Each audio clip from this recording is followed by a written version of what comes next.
Usia. Miongoni mwa wasia namba moja ni nini? Al-infaqu wa husnul muashara. Yani al-infaq, yani haqqul infaqi wa husnul muashara, yani kuwe na haki ya wewe mwanamume kuhakikisha unafanya huduma kwa mkeo na kuishi naye kwa wema au kwa njia zilizokuwa sawa sawa. Aliwahi kuulizwa Bwana Mtume Muhammad sallallahu alayhi wasallam katika haki ya mmoja wenu kumfanyia mke wake, akasema an tut'imaha idha ta'imta wa taksuha idha iktasaita wala tadribil wajha wala tuqabbih wala tahjuri illa fil bait. Akasema Bwana Mtume Muhammad miongoni mwa mambo ya msingi an tut'imaha idha ta'imta, wewe umlishe pale ambapo unapokula. Kuna watu shekhe, yeye nyumbani anapeleka matembele, alafu yeye anakaa hotelini anakula vizuri kabisa. Mtume amekataza haya mambo. Yaani wewe kama unakaa hotelini unakula vizuri, basi kile kizuri unachokula wewe basi na kule kwa mkeo iwe hivyo hivyo. Ndiyo maelekezo ya Bwana Mtume Muhammad sallallahu alayhi wasallam. Wataksuha idha iktasaita, lakini kadhalika na umvishe huyu mwanamke pale ambapo wewe unapovaa. Sio wewe unakwenda dukani unanunua kanzu nzuri, alafu yeye hata kumnunulia kijora umeshindwa. Haitakiwi hiyo. Yaani ukinunua nguo moja na yeye mnunulie mzee Gunda. Tunakwenda sawa? Ndio iko hivyo mzee. Ukinunua nguo na yeye anunuliwe nguo, ndio maelekezo ya Bwana Mtume Muhammad sallallahu alayhi wasallam. Antaksuha idha iktasaita. Mtume anasema umvishe pale unapovaa. Akuzidi asikuzidi, natakiwa ununue tu mzee. Lakini wala tadribil wajha.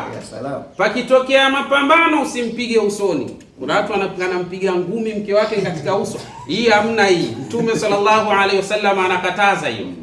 Kuna watu wako hivyo, na sehemu nyingine Mtume anasema amelaaniwa yule ambaye anampiga mke wake kama anavyopiga mwizi vile au jambazi. Maluni huyo mtu wa namna hiyo. Acha hizi habari kwa wasia wa Bwana Mtume Muhammad. Wala tadribil wajha. Haijakataza kupigwa, ila unapiga wapi? Sehemu gani? Usimpige usoni ukamharibu uso ukamtoa jicho. Hii hakuna. Wala tuqabbih, wala usimwambie katika jitu lenye umbo baya, wewe mke wangu hata upendezi uko hovyo hovyo tu ueleweke. Usiseme hivyo. Yani Mtume sallallahu alaihi wasallam anataka tuwaeleze maneno mazuri. Usimwambie mke wako kwamba wewe ni mtu mbaya sana, umuoni fulani anapendeza bana, umuoni fulani umbo lake zuri, sasa huyu kawaje mbaya? Wewe ndo tatizo Anasema wala tahjur illa fil bait, na wala usimuhame, ila kama kuhama basi hama umo ndani ya nyumba. Yani kuna watu wengine akishaktilafiana na mkewe siku hiyo harudi nyumbani. Makosa hayo. Yani hata kama hamzungumzi lakini mwemlemle ndani, basi toka chumba hichi nenda chumba kingine afadhali. Sio unahama kabisa, hauonekani miezi miwili, miezi mitatu. Ukiuliza sababu ni nini, unasema kanikera sana mimi huyo. Hakuna hiyo. Mtume sallallahu alaihi wasallam ametoa wasia mzito sana ambayo natakiwa sisi tuushike wasia huo alioeleza Bwana Mtume Muhammad sallallahu alaihi wasallam. Lakini jambo la pili, at-tawjihu bil-lini war-rifqi. Lakini kadhalika jambo jingine ni kumuelekeza mkeo kwa lugha nzuri na kwa utaratibu mzuri.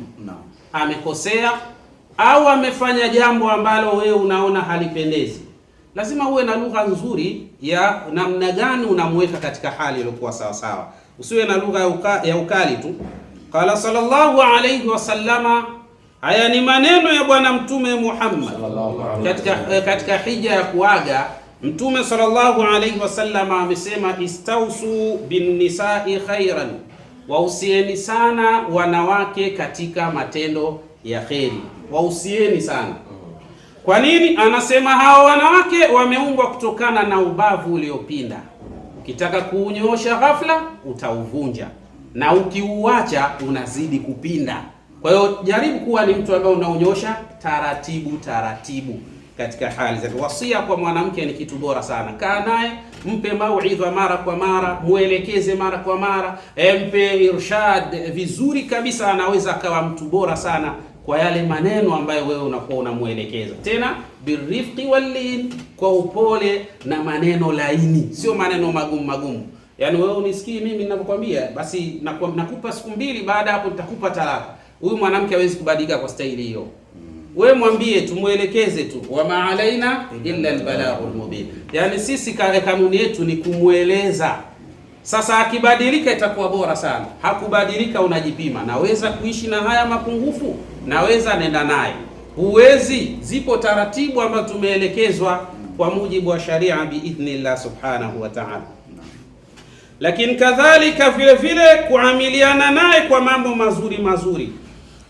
Mtume sallallahu alayhi wasallam anasema khairukum li ahlihi, mbora wenu ni yule ambaye aliye mbora wenu kwa wake zake. Je, ubora wako wewe upo nyumbani? Nyumbani pale wewe ni bora? Inatakiwa kuwa hivyo. Na Mtume akasema wa ana khairukum li ahli, na mimi ni mbora wenu kwa wake zangu. Igeni yale ya Bwana Mtume Muhammad sallallahu alayhi wasallam. Lakini jambo jingine, ifauha wa ishba'u raghbatiha, ni kumsamehe, kumfanyia matendo mazuri, lakini kuhakikisha katika tendo la ndoa shughulika vizuri kwa utaratibu bora. Haya ni maelekezo ya kiongozi wa umma Bwana Mtume Muhammad sallallahu alayhi wasallam. Na hapa sasa kuna mambo kadhaa dada zetu nao huwa wana shida. Miongoni mwa shida kubwa ambazo walizokuwa nazo, kuna baadhi ya kina dada wanatumia tendo la ndoa kama silaha. Yaani wanapomnyima mwanamume wanatumia kama silaha, na wanahisi kama inaweza ikabadilisha yale ambayo yanayoendelea baina yao. Kumbe ndio yanaweza kuharibu kabisa, kila kitu kikaharibika. Ukisoma katika ilmu nafsi, ilmu ya psychology, na kitabu kinaitwa 40 cha bwana mkubwa Ahmad Shakir, mwamba huyu anasema kuna mambo 7 hatari sana. Hayo mambo kama mwanamke atayafanya, basi ana uwezo wa kumpoteza kabisa mwanamume huyo, na pale nyumbani pakawa amani, furaha haipatikani tena, iwapo kama mwanamke atafanya hili tendo la kumziwia au kumnyima mumewe tendo la ndoa. Kuna mambo 7 yanajitokeza kwa huyu mwanadamu. Jambo la kwanza akasema al-ghadab, yani huyu mwanamume ambaye anayekataliwa tendo la ndoa na mkewe, kwanza mara zote utamwona ni mtu anakuwa na hasira. Hasira zinakuwa ni nyingi sana, mara kwa mara anakuwa hivyo. Yani hata mwanamke anaweza akasema neno zuri, lakini kwa huyu bwana inakuwa neno baya, kwa sababu mwili wa huyu mwanamume unazalisha aina ya hormone inaitwa al-adrenaline. Hii sasa inampelekea kuwa na hasira mara kwa mara, hasa akikumbuka huyu ni mke wangu, lakini nikiitaka haki yangu mpaka nianze kuipigia magoti. Kwa hali hiyo anaghadhibika huyu mwanamume, mara kwa mara anakuwa na hasira. Kwa hiyo mwanamke ambaye anatumia hili ili kumnyima mumewe tendo la ndoa kama ni sehemu ambayo ya kumwadhibu huyu mwanamume, ndipo anampoteza kabisa, na inawezekana akafikia katika hatua mbaya kabisa. Atakuwa mtu ana hasira mara kwa mara, jambo la kwanza. Lakini jambo la pili, atakuwa ni mtu ambaye anaondosha uaminifu kwa mwanamke huyu. Yaani huyu mtu anakuwa na mashaka na mwanamke huyu. Kwa nini inakuwa hivi? Lazima kunatengeneza mashaka. Kwa hiyo pindi ambapo huyu mwanadada anapofanya tukio hili akahisi ya kwamba anamkomesha huyu mwanamume, maana yake ndiyo anampoteza kabisa. Huyu mwanamume anaanza kupoteza, yani kumwamini katika hali za namna hiyo. Lakini jambo la tatu, huyu mwanamume anaanza kupoteza kitu kinachoitwa yani al-ihtimam, kujali kunaanza kuondoka.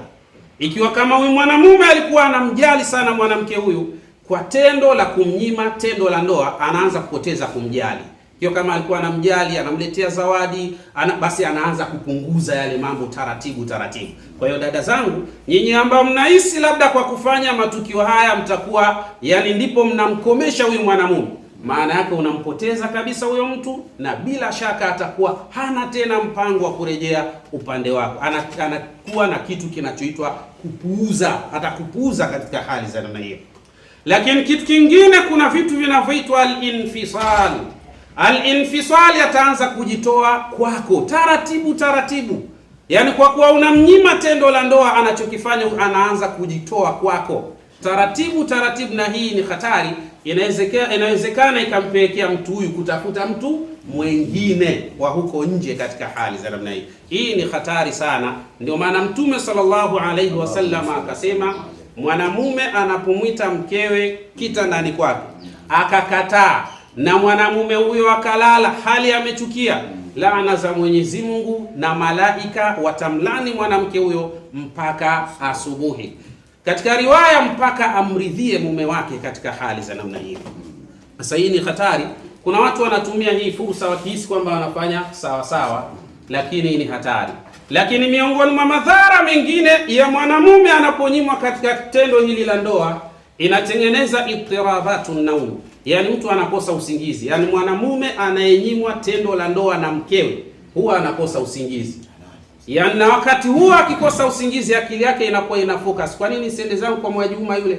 Hivi huyu ananionaje? Yani fikra zake zinakuwa ni hizo tu. Ananichukuliaje? Ananionaje? Huyu mtu huyu, yani anakuwa na mawazo mengi sana ya kufikiria maamuzi ya nini cha kufanya katika hali ya namna hiyo.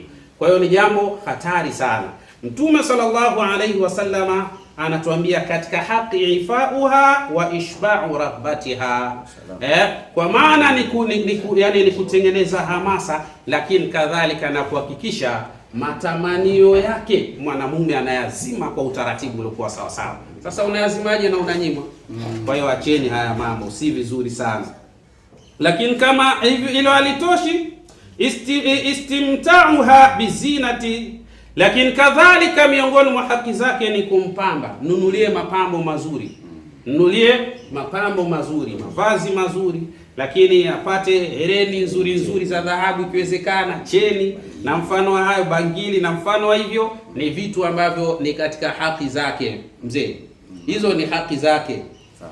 Maana tumezoea wake zetu hawavai hivi vitu na hatuwapelekei wala tununui. Sasa hii ni hatari mzee, gunda ununue, lakini watalbiyat hajatiha al-asasiya, na kuitikia katika haja zake maalum, litajannubil fitna, kwa ajili ya kuepukana na fitna biidhnillah subhanahu wa ta'ala. Ikhwani, ndugu zangu, kuna jambo hili ndio nalimalizia katika wakati wa sasa. Kuna hatari sana sasa hivi katika wakati huu tuliokuwa nao. Kuna mambo ambayo yanajitokeza na kuna mipango mikakati, al-a'malu istratijia. Kuna masala ya kimikakati kabisa ambayo imeandaliwa haya masala kwa ajili liisqati shuyukhi, kwa kuwaporomosha na kuwadondosha kabisa mashekhe. Huu ni mpango mkakati shekhe, umeandaliwa maalum kabisa kwa ajili ya kuwadondosha mashekhe. Na tusipokuwa makini, inawezekana watu wakawa na lawama nyingi sana kwa mashekhe bila kutazama kama kuna mipango fulani fulani inayotengenezwa. Mathalan, mimi binafsi kuna simu ambayo nilipokea takriban kama miezi miwili hivi iliyopita. Nilipokea simu kutoka kwa mwanamke ambaye aliwahi kuwa mke wangu, na toka nimemwacha mpaka sasa ni miaka 6. Akanipigia simu ananiambia, shekhe, unajua kwamba uliponiacha mimi nilikuwa mjamzito wa miezi miwili, yani na ujauzito wa miezi miwili. Mwaka wa 6 huu ulikuwa na ujauzito wa miezi miwili. Sema naam. Na nilijifungua mtoto wa kike. Na sasa hivi ana takriban miaka 5. Unaona hatari? Kwa hiyo sasa nataka nikuletee mtoto wako muone. Alafu pili, lazima ujue, maana tayari mimi nishafanya jitihada kubwa sana, lakini hapa palipobakia na wewe sasa uendelee katika kumtunza huyu mtoto. Nasema subhanallah, hii mbona balaa tena hili? Haya yamekuwaje tena? Miaka 6 ndio nakuja kufahamishwa haya mambo leo. Sasa mimi nikawa sina wasiwasi, kwa sababu najua haya mambo ni mambo ya uongo tu. Nikamwambia sawa, huyo mtoto wewe unaposema kwamba ni wa kwangu mimi na ana miaka 5, na wewe uliondoka kwangu ukiwa na ujauzito wa miezi miwili, taarifa hizo zinakuja leo. Hii inakuwaje habari hizi? Naomba tuende vizuri hapa ndugu zangu, ili muone kabisa kama kuna mipango mkakati unaotengenezwa kwa lengo la kuwachafua na kuwaharibia mashehe. Wallahi ni hatari sana. Na usipotafakari vizuri, unaweza ukakurupuka, unamlaumu mtu, unamtukana mtu, unamkejeli mtu, unamshusha mtu, kumbe bila kujua kabisa kwamba kuna mipango imetengenezwa rasmi kabisa kwa hali hiyo, kwa ajili ya matendo kama haya. Basi mimi nikamwambia yule binti, bana, mimi ninavyojua tulishaachana, na ninavyojua wakati naachana na wewe haukuwa mjamzito. Kwa hiyo hayo mengine, kama una mtoto basi sio kwangu mimi, atakuwa ni wa hao watu wengine ambao walikuwa nao na wafanya nao maisha katika wakati wa sasa. Yule akanambia, bana, hii kitu ninakwambia niko serious. Usipokuwa makini, najua mimi njia nitakayofanya, ambayo naamini kabisa hiyo njia yote mtashangaa katika yale ambayo nitakayoyafanya. Nikasema subhanallah. Njia gani tena? Akasema wewe subiri tu, nitakuonyesha hiyo njia nitakavyoifanya. Haya, baada ya pale simu ikawa imekatwa na sikuzungumza naye tena. Angalia hili jambo. Baada ya hapo tunakuja kuona kuna mambo yamekurupuka. Kaanza kuelezwa Sheikh Nurdin Kishki na kadha. Hatujakaa sawa, yamezuka haya yaliyopo hivi sasa. Ndio sasa akili inanijia, ala, kwa nini hivi? Na matukio ni yale yale yanayofanana. Mahayamhuna, kuna nini hapa? Ndugu zangu, ili nakwambieni kwa maana la kuwazindua, msikurupukie majambo ya watu mkahisi ya kwamba hawa watu wako sahihi. La, huu ni mpango mkakati, na ninakwambieni kuna hatari ya kuliona hili jambo pia kwa mtu mwingine, wala sio siku nyingi tena. Mtu mkubwa kabisa tawekwa pale hadharani, bwana kadha. Sasa hii ni hatari sana. Kuna watu walikuwa na agenda zao za kutaka kutuharibia taratibu zetu. Kwa hiyo sasa wakaona zile taratibu zimeshindikana, tumtumie mwanamke.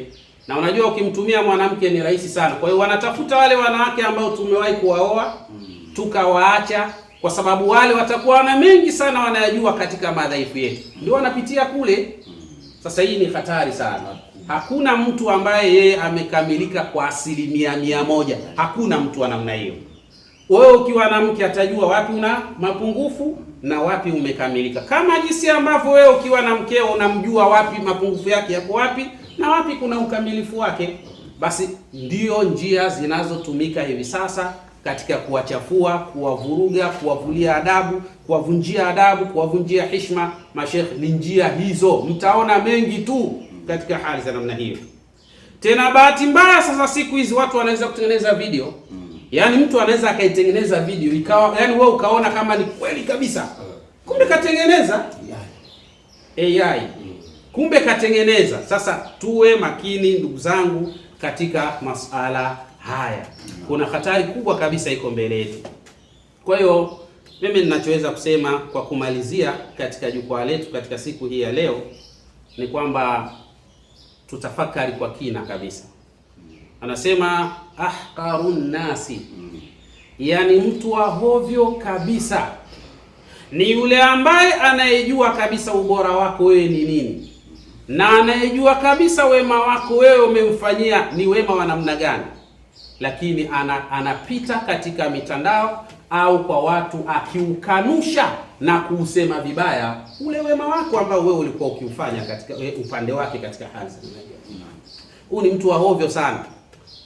Leo utamuona mtu anasema yule fulani alikuwa mtu wangu lakini ana mapungufu kadha. Je, yale mazuri mbona hasemi? Ina maana alikuwa na hayo tu mazuri, mbona hausemi kwamba alikuwa na mazuri kadha? Na ndio maana Mwenyezi Mungu Subhanahu wa Ta'ala akatukataza sana watu kufanyiana tajisisi. Tajisisi, kufanyiana ujasusi ni kutafutiana katika yale mambo mabaya. Ndio maana ya tajisisi, wala atajasasu. Mwenyezi bila shaka wala msifanyiane nini? Ujasusi, msianze kutafitiana katika mambo mabaya. Kwa sababu haya mambo mabaya ukimtafiti mtu yoyote hakosi, yoyote yule hakosi. lakini na mwisho wake mtakuja kuchukiana tu. Lakini mkitafutiana katika mambo mema na mazuri mazuri, mtapendana. Nye muulizeni tu huyo mtu anayesema fulani yuko hivi, yuko vile, amefanya hivi, amefanya vile, muulizeni. Ni haya tu ndio aliyofanya? Hauna mengine ambayo aliyofanya ni mazuri upande wako? Kwa nini useme haya tu? Maana yake nini? Wallahi inatisha kabisa ndugu zangu. Haya mambo Allah tulinde na tunusuru katika hali za namna hii. Lakini kubwa zaidi, sisi tutafanya dua maalum kwa ajili ya wale ambao wapo kwenye mpango huo, mpango wa kuwadhalilisha mashekhi. Sisi tutafanya dua maalum, tutamwambia Mwenyezi Mungu wape kazi ya kufanya hawa watu, kwa sababu hawa watu si wazuri kabisa.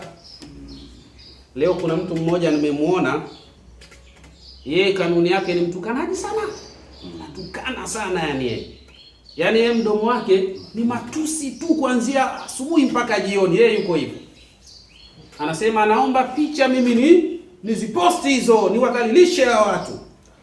Subhanallah, anasema hivyo. Sasa ndio unapata picha, la kumbe nyuma ya huu mpango kuna watu fulani. Aiywa, Waarabu wanasema bil amri tabdul amru, kutokana na jambo fulani ndipo unaweza kujua jambo jingine katika hali namna hii. Hii ni hatari sana. Inshallah, kwa hiyo tumuombe Allah tunusuru kutokana na mashakili haya na mengine mengi kabisa.